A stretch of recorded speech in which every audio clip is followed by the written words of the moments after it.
ইসরায়েলকে নতুন যে হুমকি দিল ইরান।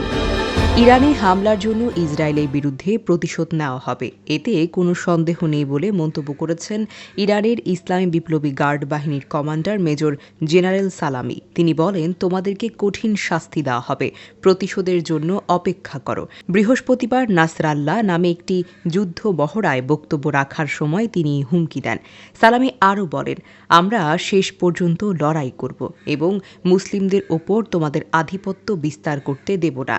মেজর জেনারেল সালামি বলেন, মুসলমানদের ছাড় দিতে, তাদের উপর আধিপত্য বিস্তার করতে, তাদের ভূমি দখল করতে এবং তাদের ধর্মীয় পরিচয় লুণ্ঠন করতে ইসরায়েলি সরকারকে সহায়তা করার জন্য সমস্ত মিথ্যা শক্তি উড়ে পড়ে লেগেছে।